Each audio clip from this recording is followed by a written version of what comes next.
வணக்கம். ஆர்கே டில்லிபாபு பேசுகின்றேன். உலக தமிழ் மக்கள் அனைவருக்கும் நீங்கள் அளித்து வருகின்ற மகத்தான ஆதரவுக்கும் அன்புக்கும் மிக்க நன்றி. இப்போது நாம் பார்க்க வேண்டியது மே மாத பலன்களை பார்க்க போகின்றோம். முதலில் மேஷ ராசிக்கு பார்ப்போம். படிக்கின்ற மாணவ மாணவிகளுக்கு கல்வியை பார்ப்போம். கல்வியை குறிக்கின்ற இடம் 2, 4 குரு புதன் ஆவார்கள். இவருடைய சஞ்சாரம் மிக மிக அற்புதமாக உள்ளதால் படிக்கின்ற மாணவ மாணவிகள் படிப்பில் அற்புதமாக தேர்ச்சி பெறுவார்கள் என்பது கிரக நிலைகள் நமக்கு தெளிவாக உணர்த்துகிறது. மேஷராசிக்கு திருமணத்திற்கு காத்திருக்கும் இளைஞர்களுக்கும் இளம்பெண்ணுக்கும் திருமண முயற்சி எப்படி என்பதை பார்ப்போம். திருமணத்தை குறிக்கக்கூடிய இடம் மேஷத்திற்கு 7. அதனுடைய அதிபதி ஆரம்பத்திலே உச்சம் பெற்றும் பிறகு ராசியிலே இருப்பதினால் குரு பகவான் 8 சஞ்சாரம் செய்தாலும் 2ஆம் வீட்டை பார்ப்பதினால் உங்களுடைய முயற்சி திருமண முயற்சியில் அற்புதமாக வெற்றி அடையும் என்பது நமக்கு தெளிவாக உணர்த்துகிறது. மேஷராசிக்கு முதலில் பார்ப்போம். உங்களுடைய ராசிநாதனாக செவ்வாய் பகவான் வருகின்றார். உங்களுடைய ராசிநாதனாக செவ்வாய் பகவான் வருகின்ற சிறப்பு, நீங்கள் எதிலும் துணிவுடையவர், நேர்மை உடையவர், கம்பீரமானவர் என்பதுதான் ராசிநாதனாக செவ்வாய் பகவான் வருகின்ற சிறப்பம்சம். முதலில் 1ஆம் வீட்டில் இருந்து ஆரம்பித்து 2, 3 என்று 12 வீட்டுக்கு உண்டான பலன்களையும் மிக துல்லியமாக பார்ப்போம். முதலில் 1ஆம் வீடு என்பது உங்களுடைய உருவம், உங்களுடைய திறமை, உங்களுடைய அழகு, உங்களுடைய செயல்பாடு, மதிப்பு, மரியாதை, அந்தஸ்து, கௌரவம் என்று சகல விதமான செயலுக்கும் செயல்பாட்டுக்கும் 1ஆம் வீட்டு அதிபதியான செவ்வாய் பகவான் தான் காரணம். ஆரம்பத்திலே உங்களுடைய ராசிநாதன் செவ்வாய் 2 இருக்கின்றார். 8 இருக்கின்ற குரு பகவான் வக்கரப்பட்டாலும் நேருக்கு நேராக பார்ப்பதினால் 7ஆம் தேதி வரையும் எந்த விதமான பிரச்சனையும் இருக்காது. மேலே சொன்ன நல்ல பலன்கள் அத்தனையும் அற்புதமாக நடக்கும். 7ஆம் தேதிக்கு பிறகு உங்களுடைய ராசிநாதன் 2 இருந்து 3க்கு வருவார். அங்கே ராகு கேதுக்கள் சம்பந்தத்தோடு சனி பகவான் பார்ப்பதினால் எல்லா வகையிலும் நீங்கள் உங்களுடைய செயல்பாடுகள் அத்தனையுமே ஒரு முறைக்கு 2 முறை நீங்கள் யோசனை செய்துதான் நீங்கள் செயல்பட வேண்டும் என்பது சனியினுடைய பார்வையினாலும் ராகு கேது சம்பந்தத்தாலும் உங்களுடைய செயல்பாடுகள் குற்றம் குறைகள் வருவதற்கு வாய்ப்புள்ளது. 100% நீங்கள் எச்சரிக்கையுடன் செயல்பட வேண்டியது என்பது 1ஆம் வீட்டு பலன் நமக்கு தெளிவாக உணர்த்துகிறது. நட்சத்திற்கு 2க்கு உண்டான பலன்களை பார்ப்போம். 2க்கு உண்டானவர் சுக்கிர பகவான் வருகின்றார். 2ஆம் வீட்டு அதிபதியாக சுக்கிர பகவான் வருகின்ற சிறப்பம்சம், உங்களுக்கு ஏற்கனவே லட்சுமி கடாட்சம் உண்டு, உங்கள் பேச்சில் அன்பும் இனிமையும் உண்டு என்பதுதான் 2ஆம் வீட்டு அதிபதியாக சுக்கிர பகவான் வருகின்ற சிறப்பம்சம். 2ஆம் வீடு எதை குறிக்கும் என்றால் உங்களுடைய குடும்பம், உங்களுடைய தனப்பிராப்தி, உங்களுடைய பொருளாதாரம், உங்களுடைய நண்பர்கள், நீங்கள் உண்ணுகின்ற அறுசுவை உணவு, படிக்கின்ற ஆர்வம், பேர், புகழ், அந்தஸ்து, கௌரவம், உங்களுடைய சொல்லுக்கு ஒரு மரியாதை, சொன்ன சொல்லை காப்பாற்றக்கூடிய சத்தியம் என்று அனைத்து வகையான சந்தோஷத்தையும் கொடுக்கக்கூடியதான் அந்த 2ஆம் இடம். அந்த 2 கூடியவர் ஆரம்பத்தில் அவர் 12 உச்சம் பெற்றிருக்கின்றார். பிறகு அவர் 10ஆம் தேதி அன்று உங்களுடைய ராசியிலே வருவதனால் மேலே சொன்ன 2ஆம் வீட்டு பலன் மிக மிக அற்புதமாக இருக்கும். இருந்தாலும் உங்களுக்கு சுபவிரயங்கள் காத்திருக்கிறது என்பது 2ஆம் வீட்டு பலன் நமக்கு தெளிவாக தெரிகிறது. மேஷத்திற்கு 3க்கு உண்டான பலன்களை பார்ப்போம். 3ஆம் வீட்டு அதிபதியாக புதன் பகவான் வருகின்றார். 3ஆம் வீட்டு அதிபதியாக புதன் பகவான் வருகின்ற சிறப்பம்சம், நீங்கள் மகா புத்திசாலி, படிப்பதிலும் எழுதுவதிலும் அக்கறை இருக்கும், உங்களுக்கு இளையவராக இருப்பவர்களும் மிக நகைச்சுவை உணர்வு உள்ளவர்களாகவும் புத்திசாலியாகவும் இருப்பார்கள் என்பதுதான் அதனுடைய கூடுதல் சிறப்பு. 3ஆம் வீடு எதை குறிக்கும் என்றால் உங்களுடைய வீரத்தை, இளைய சகோதரத்தை, காதலை, உடல் வலிமையை, நண்பர்களை, சகோதரிகளை, மற்றவர்கள் ஆதாயத்தை குறிக்கக்கூடிய இடம் தான் அந்த 3. அந்த 3 கூடியவர் ஆரம்பத்திலே 12 இருந்தாலும் பிறகு அவர் உங்கள் ராசியிலே வந்து விடுகின்றார். 7ஆம் தேதிக்கு பிறகு உங்களுடைய ராசிநாதன் 3க்கு வந்து விடுகின்றார். ஆக 3ம் 1ம் பரிவர்த்தனை ஆகிறது. அதாவது 3 கூடிய செவ்வாய் உங்கள் ராசியிலும் ராசிநாதன் 3 வருவார்.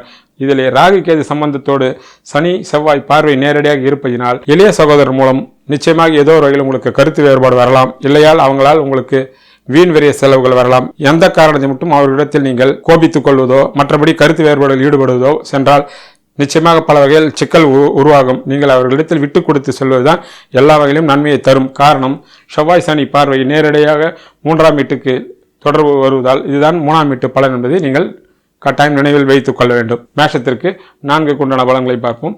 4ஆம் வீட்டு அதிபதியாக சந்திர பகவான் வருகின்றார். 4ஆம் வீட்டு அதிபதியாக சந்திர பகவான் வருகின்ற சிறப்பம்சம், உங்களுக்கு ஏற்கனவே நல்ல மனம் உண்டு, உங்கள் தாயாரும் அன்பானவரும், பிறருக்காக உழைக்கக்கூடியவரும், மற்றவர்களுக்காக தொண்டு செய்யக்கூடியவர்களும் உங்களுக்கும் உண்டு, உங்கள் தாயாருக்கும் உண்டு என்பதுதான் 4ஆம் வீட்டு அதிபதியாக சந்திர பகவான் வருகின்ற சிறப்பம்சம். 4ஆம் வீடு எதை குறிக்கும் என்றால் உங்களுடைய மனது, படிக்கின்ற ஆர்வம், வீடு, வண்டி, வாசல், வாகனம், இன்ப சுற்றுலா, சகல விதமான வியாபாரம், சகல விதமான நண்பர்கள், சகல விதமான சந்தோஷம், மதிப்பு, மரியாதை என்று அரசியல் ஈடுபாடு உட்பட சகல விதமான இன்ப சுற்றுலாவுக்கும் மூல காரணம் அந்த 4. அவர் 4 கிரகம் என்பதால் 4ஆம் வீட்டை வைத்து பார்க்கும்போது எல்லா வகையிலும் மேன்மையாக உள்ளது. ஆனால் இருந்தாலும் 4ஆம் வீட்டு மூலமாக உங்களுக்கு சுப விரயங்களோ வீண் விரய செலவுகளோ ஆவதற்கு நிறைய வாய்ப்புகள் உள்ளது. அதற்கு முக்கியமான காரணம் 4ஆம் வீட்டிற்கு 12 செவ்வாய் பகவான் வந்து சனி செவ்வாய் பார்வையால் உங்களுக்கும் அல்லது உங்கள் தாயாருக்கும் கூட வீண் விரய செலவுகளோ அல்லது சுப விரயங்களோ கூட வரலாம்.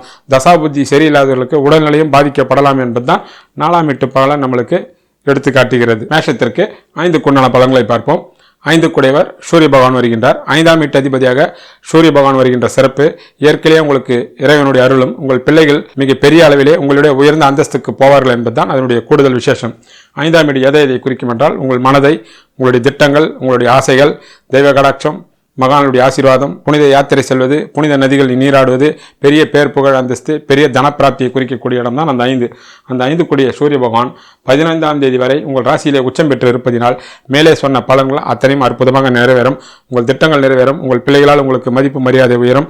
உங்களுடைய சுப காரியங்கள் உங்கள் வீட்டில் நடக்கும். கிரகப்பிரவேசம், வீடு வாங்குவது, பொன்பொருள் சேர்வது, சுப செலவுகள் என்று உங்கள் பிள்ளைகளும் உங்கள் குடும்பத்திலும் இனிதே நடக்கும். 15ஆம் தேதிக்கு பிறகு அவர் 2லே வருவார். அப்போதும் மேலே சொன்ன பலன்கள் தொடரும் என்பதுதான் 5ஆம் வீட்டு பலன் நமக்கு தெளிவாக தெரிவிக்கிறது. மேஷத்திற்கு 6 பலன்களை பார்ப்போம். 6ஆம் வீட்டு அதிபதி புதன் பகவான் வருகின்றார். 6ஆம் வீட்டு அதிபதியாக புதன் பகவான் வருகின்ற சிறப்பம்சம், உங்கள் எதிரியே நகைச்சுவை உணர்வு உள்ளவர்களாக இருப்பார்கள்.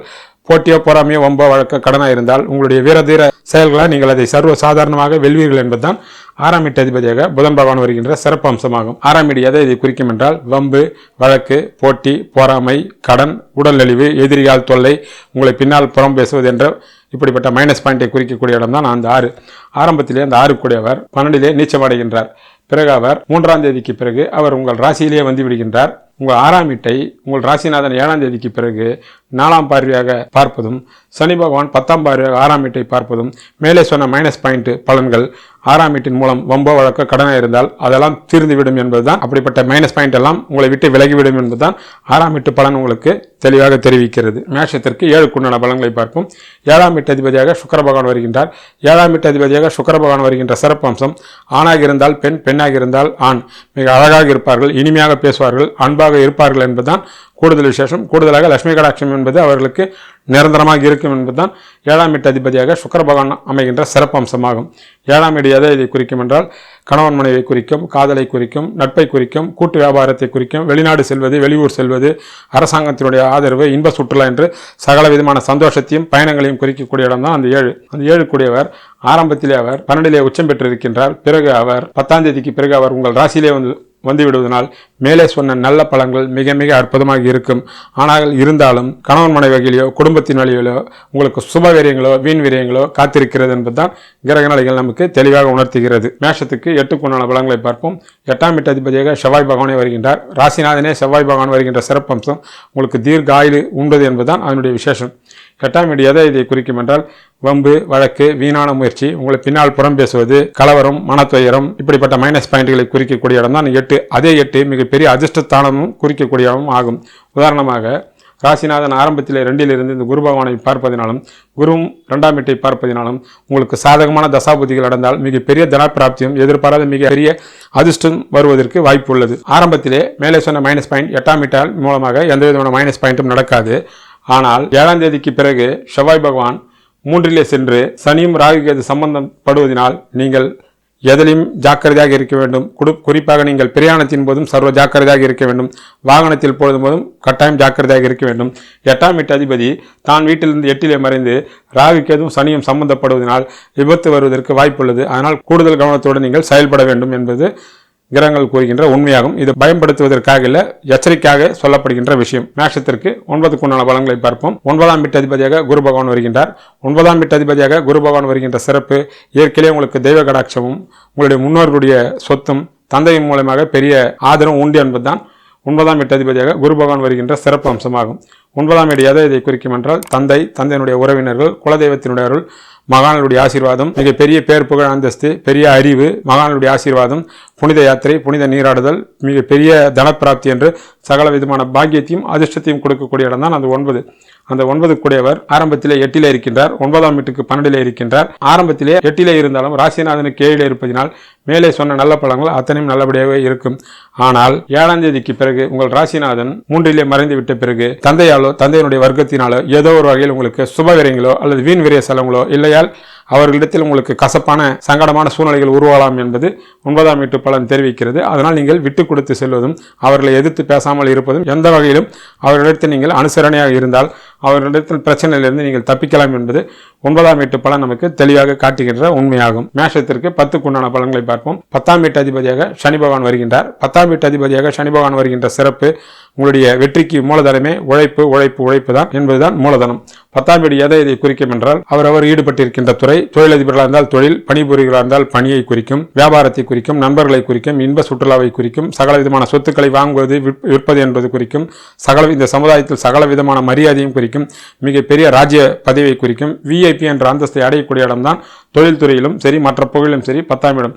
அந்த 10 குடையவர் தான் வீட்டிற்கு 12 9 இருக்கின்றார். அவர் வாங்கியிருக்கின்ற சாரபலம் மூலமாகவும் 9 இருப்பதன் காரணமாகவும் உங்களுக்கு தொழிலில் எந்த விதமான பிரச்சனையும் வராது. ஆனால் தொழில் நிமித்தமாக வெளியூருக்கோ வெளிநாடுகளுக்கோ ஏதோ அவர்கள் பயணம் போகக்கூடிய சூழ்நிலைகள் உருவாகும்.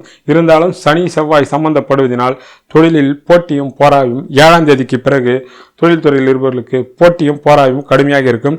கட்டாயம் அதற்குண்டான தெய்வ வழிபாட்டை நீங்கள் செய்து கொள்ளலாம். குறிப்பாக தொழிலதிபர்கள் சற்று எல்லா வகையிலும் கவனமாக இருக்க வேண்டும் என்பது 10ஆம் வீட்டு பலன் மிக மிக தெளிவாக தெரிகின்றது. அதற்கு அழுத்தமான காரணம் முன்னூறிலே சொல்லியிருக்கின்றேன். நீங்கள் அதை பார்த்துக் கொள்ளலாம். மேஷத்திற்கு 11க்கு உண்டான பலன்களை பார்ப்போம்.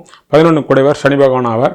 11 குடைவர் சனி பகவான் வருகின்ற சிறப்பம்சம் ஏதோ ஒரு வகையில் உங்களுக்கு ஒரு காலகட்டத்தில் மிகப்பெரிய தனப்பிராப்தி சனி பகவான் மூலம் வரும் என்பதுதான் அதனுடைய விசேஷமாகும். 11ஆம் வீடு எதை குறிக்கும் என்றால் வெற்றியை குறிக்கும், பொருளாதார உயர்வை குறிக்கும், தனப்பிராப்தியை குறிக்கும், மூத்த சகோதர சகோதரியை குறிக்கும், உங்களுடைய ஆசையை காதலை குறிக்கும், உங்கள் பிள்ளைகள் மூலமாகவும் கணவன் மனைவி மூலமாகவும் நண்பர்கள் மூலமாகவும் மிகப்பெரிய அதிர்ஷ்டத்தை குறிக்கும், எதிர்பாராத அளவுக்கு உயரத்தையும் வெற்றியும் குறிக்கக்கூடிய இடம் தான் அந்த 11. அந்த 11 குடையவர் 11ஆம் வீட்டையை பார்ப்பதினால் ஆரம்பத்தில் 7ஆம் தேதி வரை எல்லா வகையிலும் மேன்மையை தரும்.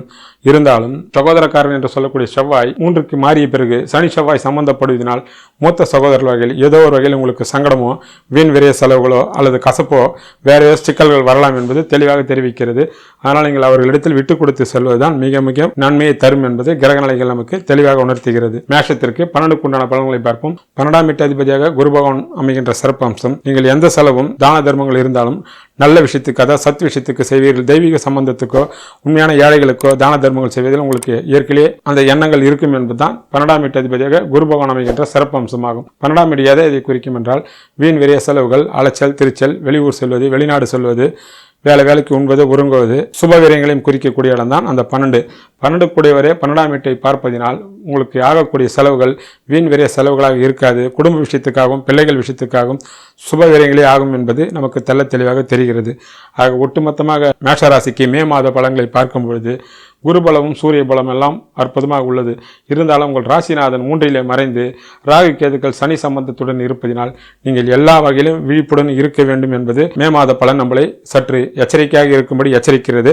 மற்றபடி குருவினுடைய பலத்தாலும் சூரியனுடைய பலத்தாலும் உங்களுடைய முயற்சிகள் வெற்றி அடையும். நான் முதலிலே சொன்னது போல உங்கள் ராசிநாதன் சனி செவ்வாய் சம்பந்தத்தினால் எதிலும் விழிப்புடன் இருக்க வேண்டும் என்பதுதான் மே மாத பலன் நமக்கு தெரிவிக்கின்ற விஷயமாகும். இப்பொழுது மே மாதத்திற்குண்டான தெய்வ வழிபாட்டினை பார்ப்போம். குறிப்பாக இந்த சனி செவ்வாயினுடைய சம்பந்தத்தால் அனைவரும் முருக வழிபடுவது மகத்தான நல்ல பலன்களை தரும். குறிப்பாக கந்தசஷ்டி கவசத்தை படிப்பதும் முருக வழிபாடும் நல்ல பலன்களை தரும். ஸ்ரீ ஆஞ்சநேயர் சுவாமியை வணங்குவதும் ராம மந்திரத்தை சொல்லுவதும் அருகாமையில் உள்ள திருக்கோயிலுக்கு சென்று நெய் தீபம் ஏற்றுவதும் மகத்தான நல்ல பலன்களை கட்டாயம் தரும் என்பதுதான் மே மாதத்திற்குண்டான தெய்வ வழிபாட்டு முறையாகும். நன்றி, வணக்கம்.